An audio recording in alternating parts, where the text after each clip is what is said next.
Hello বন্ধুরা, আজকে আমার রবিবারের রান্না আপনাদের সঙ্গে ছোট্ট একটা মিনি ব্লগ নিয়ে চলে এলাম। আশা করি আপনাদের ভালো লাগবে।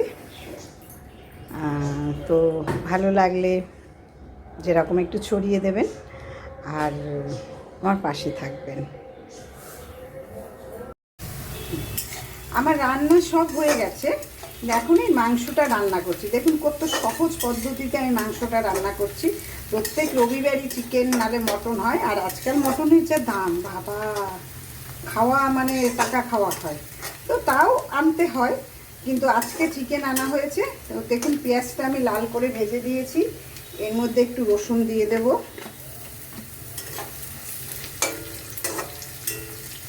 একটু রসুনটা ভাজা হবে, হয়ে গেলে এটা হোক ভাজা। দেখুন আমি ম্যারিনেট করে রেখেছি চিকেনটা। কি দিয়েছি? হলুদ, একটু গুঁড়ো লঙ্কা, লবণ, দই, বাস এটা দিয়ে আমি শুধু ম্যারিনেট করে রেখেছি। এইবার আমি এটার মধ্যে দিয়ে দেব এই যে দেখুন যে পেস্টটা, এই পেস্টটা কিন্তু আমার ওই বলে না হলুদের গুঁড়া, ঠিক সেই রকম। এটার মধ্যে আমি সব কিছু বেটে নিয়েছি, ধনে, জিরা, আদা, আপনার আর কি রসুন, পেঁয়াজও আছে, টমেটোও আছে, যাতে আমি সব রান্না এটাই করতে পারি। তো সেই জন্য আমি আর মশলা আলাদা করে কিছু বাটলাম না, হালকা করে রান্না করব। এত গরম পড়েছে, এইটুকু এই 1.5 চামচের মতো আমি এটাই দিয়ে দিলাম। দিয়ে দেওয়ার পর এই যে টমেটোটা দেখেছেন, এই টমেটোটা আমি কড়াইতে দিয়ে দেব।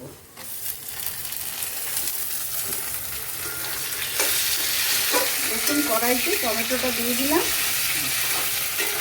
আর যেহেতু টমেটোটা দিয়েছি এই জন্য একটু লবণও দিয়ে দেবো। লবণ মাংসে দিয়েছি, আর বেশি দেবো না, একটু সামান্য এটা দিয়ে দিচ্ছি।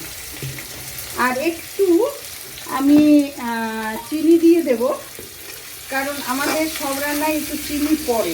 যারা আপনারা চিনি খাবেন না চিনি দেবেন না, স্কিপ করে যাবেন, কিন্তু আমার রান্নায় একটু চিনি পড়ে, নাহলে আমরা খেতে পারি না।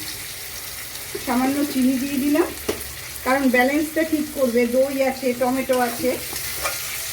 দেখুন আমার কিন্তু এটা হয়ে গেছে, বাস আর কিছু না। এই মশলাটা আমার মাখতেও হলো না, এটা দিয়ে দিই। এখন আমার এটা ভাজতে হবে।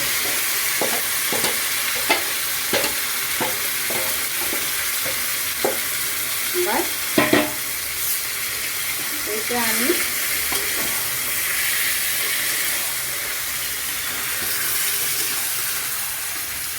এখন এটাকে একটু ভালো করে কষাতে হবে। একটু আলু দিয়ে দিয়েছি মাংসে, আলু সবাই খুব ভালো খায়।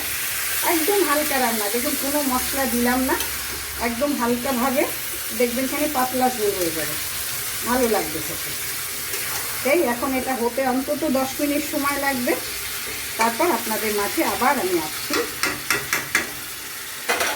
বন্ধুরা আজকে খুব তাড়াতাড়ি রান্না কমপ্লিট হয়ে গেল। চলুন দেখে নিচ্ছি আজকে আমার কি রান্না হয়েছে। মাংসটা আপনাদের একটু দেখিয়েছি, পুরো এখন নামিয়ে নিয়েছি, নামিয়েই দেখাচ্ছি। আজকে এই দেখুন, এটা হলো সোয়াবিন, কুমড়ো, আলু, ঝিঙা, চিংড়ি মাছ দিয়ে একটু পেঁয়াজ দিয়ে আমি এটা তরকারি করেছি, গায়ে গায়ে করে এটা করেছি।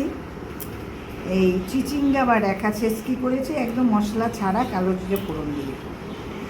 আর এইটা হলো করলা ভাজা, করলা দিয়েছি, ছোট্ট একটা আলু দিয়েছি।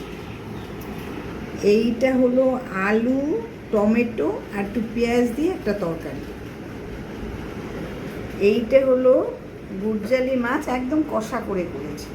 শুনুন, এগুলো হলো এই যেটা করেছি এটা মার জন্য, এইটাও মার জন্য, কারণ মা মাংস খায় না, একদমই খায় না, সেই জন্য। আর আজকে রবিবার, চিকেন তো আছেই, চিকেনটা দেখালাম রান্না করার পর। এরকম কষা কষা করে আলু দিয়ে চিকেনটা করেছি, আর ডাল। এই হলো আমার রান্না। কেমন লাগলো আপনারা জানাবেন।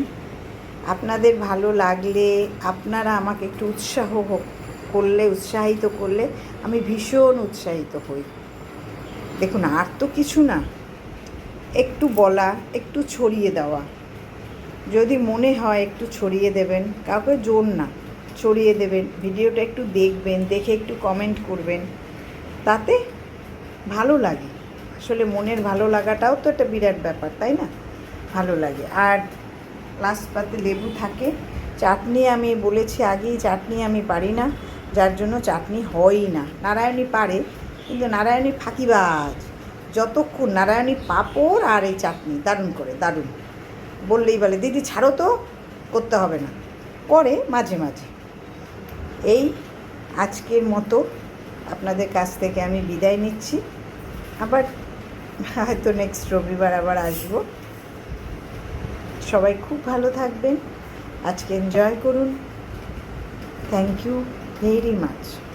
সবাইকে নমস্কার, বন্ধুদের ভালোবাসা, ছোটদের আদর, বড়দের প্রণাম।